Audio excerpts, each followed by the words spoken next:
दोस्तों, आज हम लोकल सेल्फ गवर्नमेंट अर्थात स्थानीय स्वशासन के बारे में जानेंगे कि स्थानीय स्वशासन क्या है, इसका जन्म कैसे हुआ और इसकी कार्यप्रणाली क्या है और भारतीय लोकतंत्र के सूक्ष्म स्तर पर या भारतीय लोकतंत्र के सबसे शुरुआती स्तर पर यह किस तरीके से कार्य करता है। जैसा कि हम सभी लोग जानते हैं, भारतीय लोकतांत्रिक व्यवस्था के शुरुआती स्तर पर दो स्तरीय व्यवस्थाएं हमारे पास थी। अर्थात लोकतंत्र की दो स्तरीय व्यवस्थाएं थी, जिसमें केंद्र स्तर पर संसदीय व्यवस्था एवं राज्य स्तर पर राज्य विधानमंडलीय व्यवस्था। तदुपरांत हमने देखा कि शक्तियों का जो वितरण इनमें भी शक्तियों का जो वितरण था वो तीन स्वरूपों में था, अर्थात कार्यपालिका, विधायिका और न्यायपालिका। अर्थात संसदीय व्यवस्था में संसद के तहत जो शक्तियों का वितरण था जो था कार्यपालिका, व्यवस्थापिका और न्यायपालिका। और वैसे ही राज्य विधानमंडल के तहत जो शक्तियों का वितरण था उसमें कार्यपालिका, व्यवस्थापिका और न्यायपालिका।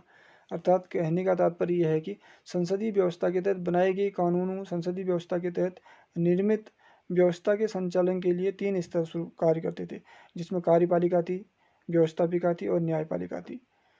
और वैसे ही राज्य विधानमंडल के तहत बनाए गए कानूनों के स्तर पर तीन प्रकार की व्यवस्था थी, कार्यपालिका, न्यायपालिका और व्यवस्थापिका। लेकिन हमने शुरुआती तौर पे जो द्विस्तरीय व्यवस्था थी, लेकिन हमने देखा कि वर्ष 1973वें एवं 74वें संविधान संशोधन के तहत भारतीय परिसंघीय व्यवस्था जो द्विस्तरीय थी, बाद में इसको त्रिस्तरीय कर दिया गया। अर्थात इसको हमने क्या किया, संघ, राज्य एवं स्थानीय स्तर पर भी इसको विभाजित कर दिया, ताकि हम निम्न स्तर से लोकतांत्रिक व्यवस्था की स्थापना कर सके और नागरिक को उसके स्थानीय स्तर से प्रतिनिधित्व दे सके और लोकतंत्र में उसकी,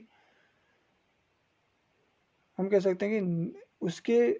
जीवन के आम मुद्दों से जुड़े हुए विषयों को लेकर उसकी सहभागिता सुनिश्चित कर सके। स्थानीय स्तर पर हमने देखा कि स्थानीय स्तर पर लोकतंत्र में जो हमने लोकल सेल्फ गवर्नमेंट स्थापित की, उसमें हमने देखा कि नगर पालिका, नगर पंचायत या ग्राम सभा के स्तर में हमने भारतीय नागरिकों को प्रतिनिधित्व देने की कोशिश की, ताकि नागरिक अपने ग्राम स्तर से, अपने पंचायत स्तर से, अपने नगर पालिका स्तर से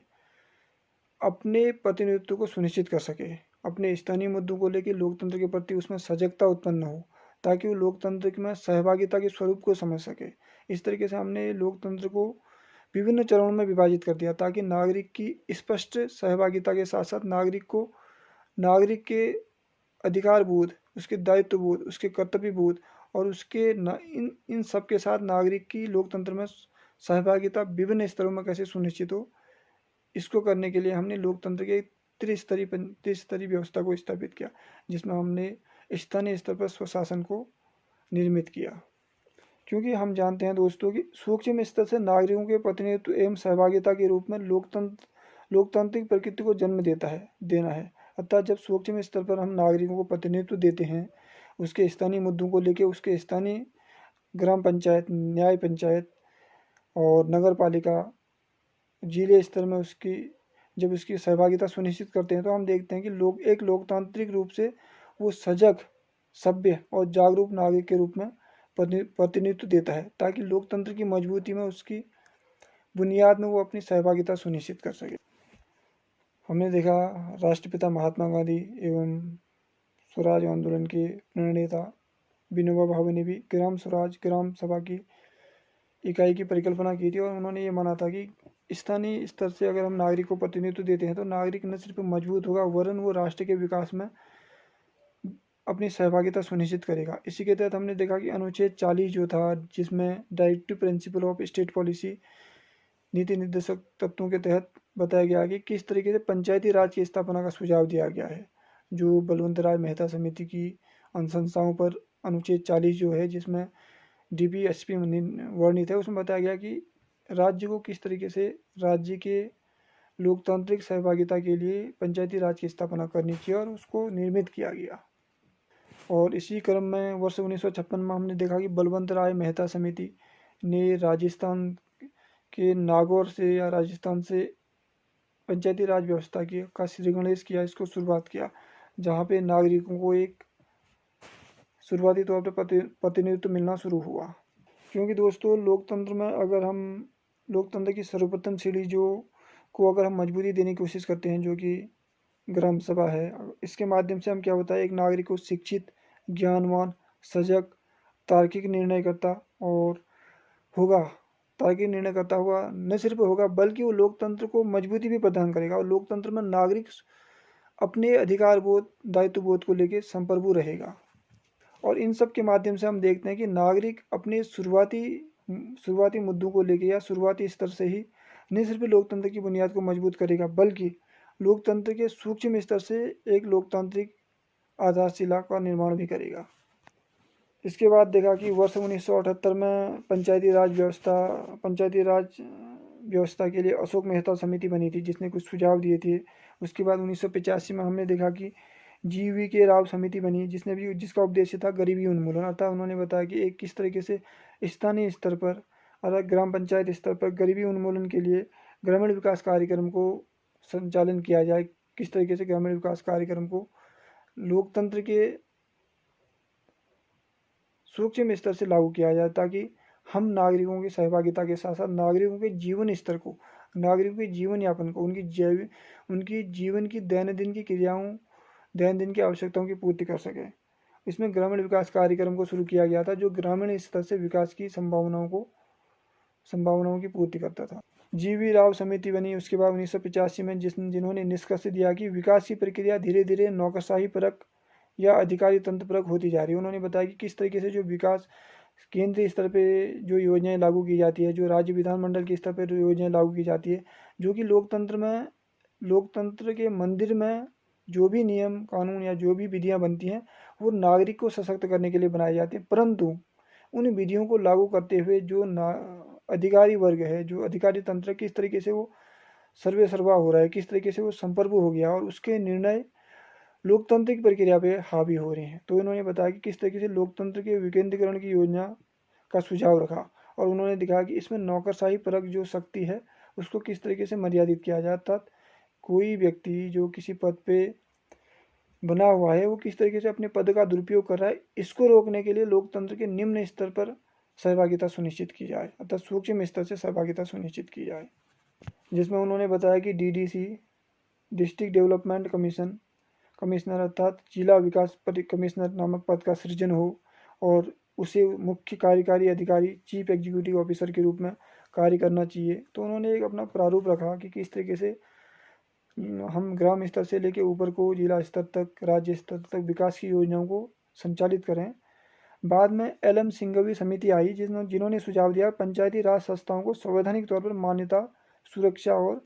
संरक्षा प्रदान की जानी चाहिए। अर्थात LM सिंघवी समिति ने बताया कि किस तरीके से पंचायती राज व्यवस्था लागू करने से न सिर्फ लोकतांत्रिक तौर पे उसको सुरक्षा दी जाए बल्कि उसको मान्यता दी जाए और साथ साथ उसका संरक्षण भी किया जाए। और ये सारी चीज़ें 73वां संविधान संशोधन अधिनियम जो था 1992 में, उसमें अनुच्छेद 243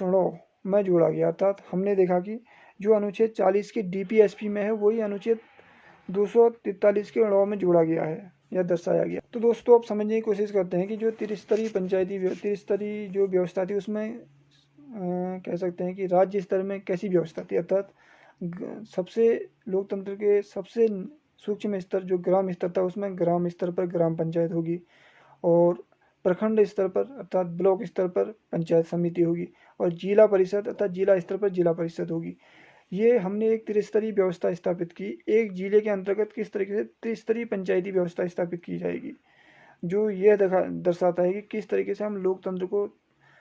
3 स्वरूपों में विभाजित करें और जिसमें नागरिक की सहभागिता त्रिस्तरीय हो या नागरिक अपने स्थानीय स्तर से सहभागिता सुनिश्चित करे।